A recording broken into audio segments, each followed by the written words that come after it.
நான் இன்னைக்கு Tata இன்வெஸ்ட்மென்ட்டோட weekly chart எடுத்திருக்கேன். இன்னைக்கு எங்க ட்ரேட் ஆகி முடிஞ்சிருக்குன்னு பார்த்தீங்கன்னா, 7172ல ட்ரேட் ஆகி முடிஞ்சிருக்கு.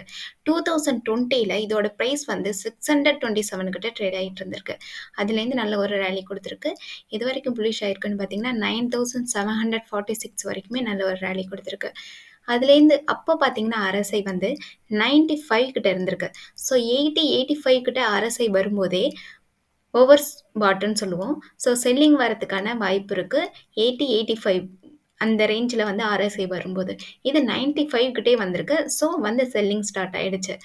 ஸோ எங்க வந்து சப்போர்ட் எடுத்துக்கிறதுக்கான வாய்ப்பு இருக்கு அப்படிங்கிறத நம்ம டீட்டெயிலா பார்ப்போம். இதோட புக் வேல்யூ பார்த்தீங்கன்னா, 4691 கிட்ட இருக்கு. இதோட பிரைஸ் டூ புக் வேல்யூ 1.5 கிட்ட இருக்கு. நம்ம வந்து 1.1 அந்த ரேஞ்ச் வந்துச்சுன்னா, நம்ம கன்சிடர் பண்ணலாம். இதோட பிஇஜி ரேஷியோ பார்த்தீங்கன்னா 7 கிட்ட இருக்கு. நம்ப 1க்கு கீழ இருந்தா தான் நல்ல ஒரு ஃபேரான பிரைஸ்ல ட்ரேட் ஆயிட்டு இருக்குன்னு அர்த்தம். இது 7.58 கிட்ட இருக்கு.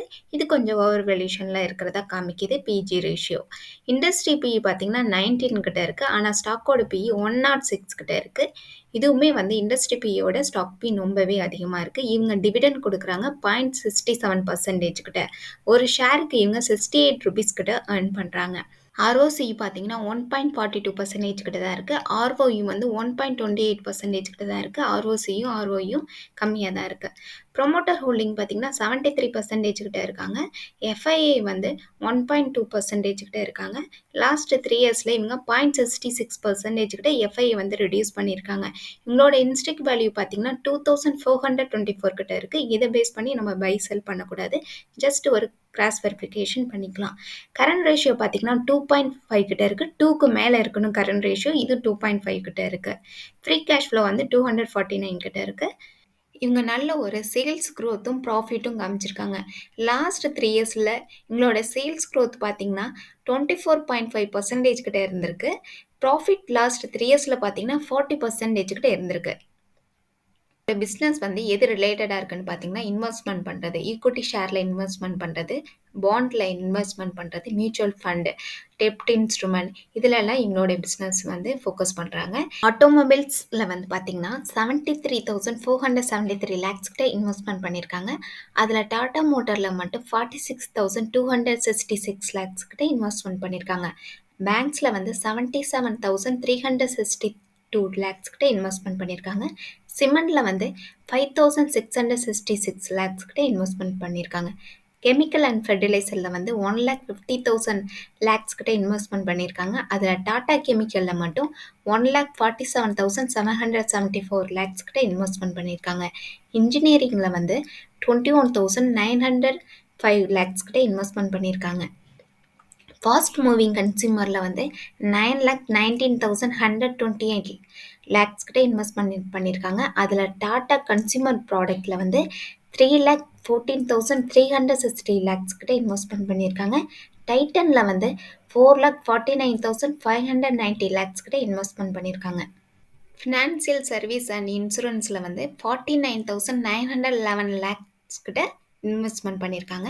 ஹெல்த் கேரில் வந்து 21,757 லேக்ஸ் கிட்ட இன்வெஸ்ட்மெண்ட் பண்ணியிருக்காங்க. ஹோட்டலில் வந்து 58,777 லேக்ஸ் கிட்ட இன்வெஸ்ட்மெண்ட் பண்ணியிருக்காங்க. எங்களுடைய குரூப் கம்பெனியான இந்தியன் ஹோட்டலில் வந்து 57,928 லேக்ஸ் கிட்ட இன்வெஸ்ட்மெண்ட் பண்ணியிருக்காங்க. இன்ஃபர்மேஷன் அண்ட் டெக்னாலஜியில் வந்து 1,12,000 லேக்ஸ் கிட்ட இன்வெஸ்ட்மெண்ட் பண்ணியிருக்காங்க. இன்டர்நெட் அண்ட் சாஃப்ட்வேர் சர்வீஸில் வந்து 2,399 லேக்ஸ் கிட்ட இன்வெஸ்ட்மெண்ட் பண்ணியிருக்காங்க. இன்ஃபர்மேஷன் டெக்னாலஜியில் பார்த்தீங்கன்னா டிசிஎஸில் வந்து 32,500 லேக்ஸ் கிட்ட இன்வெஸ்ட்மெண்ட் பண்ணியிருக்காங்க. டாடா எலக்ஸில் வந்து 62,813 லேக்ஸ் கிட்ட இன்வெஸ்ட்மெண்ட் பண்ணியிருக்காங்க. மெட்டலில் வந்து 44,860 லேக்ஸ் கிட்ட இன்வெஸ்ட்மெண்ட் பண்ணியிருக்காங்க. ஆயில் அண்ட் நேச்சுரல் ரிசோர்ஸில் வந்து 21,490 லேக்ஸ் கிட்ட இன்வெஸ்ட்மெண்ட் பண்ணியிருக்காங்க. பவர் ஜென்ரேஷனில் வந்து 16,966 லேக்ஸ் கிட்ட இன்வெஸ்ட்மெண்ட் பண்ணியிருக்காங்க. அதில் டாடா பவரில் மட்டும் 13,000 லேக்ஸ் கிட்ட இன்வெஸ்ட்மெண்ட் பண்ணியிருக்காங்க. ரியல் எஸ்டேட்டில் வந்து 2,185 கிட்ட இன்வெஸ்ட்மெண்ட் பண்ணியிருக்காங்க. 2,185 லேக்ஸ் கிட்ட. ரீட்டைலர் வந்து 2,10,775 லேக்ஸ் கிட்ட இன்வெஸ்ட்மெண்ட் பண்ணியிருக்காங்க. இதில் வந்து இவங்களோட குரூப் கம்பெனியான ட்ரெண்ட்ல மட்டும் 2,09,118 லேக்ஸ் கிட்ட இன்வெஸ்ட்மெண்ட் பண்ணியிருக்காங்க. டெலிகம்யூனிகேஷன்ல வந்து 3607 லேக்ஸ் கிட்ட இன்வெஸ்ட்மென்ட் பண்ணியிருக்காங்க. இதுவரைக்கும் நம்ம பார்த்தது லிஸ்டட் கம்பெனிஸ். இது வந்து அன்லிஸ்டட் கம்பெனிஸ். அன்லிஸ்டட்லயே பார்த்தீங்கன்னா, 1,56,917 லேக்ஸ் கிட்ட இன்வெஸ்ட்மென்ட் பண்ணியிருக்காங்க. அதுல வந்து டாடா கேபிட்டல்ல மட்டும் 1,05,518 லேக்ஸ் கிட்ட இன்வெஸ்ட்மென்ட் பண்ணியிருக்காங்க. பாண்ட்ஸ் அண்ட் டிபென்ச்சர்ஸ்லேருந்து இவங்களுக்கு கிட்டத்தட்ட 8-9% கிட்ட இவங்களுக்கு இன்ட்ரெஸ்ட் கிடைக்குது. இதில் வந்து எவ்வளோ இன்வெஸ்ட்மெண்ட் பண்ணியிருக்காங்கன்னு பார்த்தீங்கன்னா 31,846 லேக்ஸ் கிட்ட இன்வெஸ்ட்மெண்ட் பண்ணியிருக்காங்க. அப்புறம் மியூச்சுவல் ஃபண்டில் வந்து லிமிட்டடாக தான் பண்ணியிருக்காங்க. 5,900 லேக்ஸ் கிட்ட தான் இன்வெஸ்ட்மெண்ட் பண்ணியிருக்காங்க. கவர்மெண்ட் அண்ட் செக்யூரிட்டிஸில் வந்து 9,197 லேக்ஸ் கிட்ட இன்வெஸ்ட்மெண்ட் பண்ணியிருக்காங்க.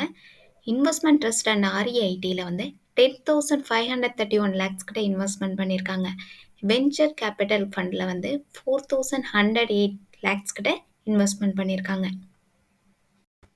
இவங்க வந்து எந்த கம்பெனியில் இன்வெஸ்ட்மெண்ட் பண்ணியிருக்காங்களோ அவங்களுடைய growth நல்லா இருக்கும்போது இதுக்கு நல்ல ஒரு பெனிஃபிட் கிடைக்கும். இதோட ப்ரைஸும் அப்வர்ட் போகிறதுக்கான வாய்ப்பு இருக்குது.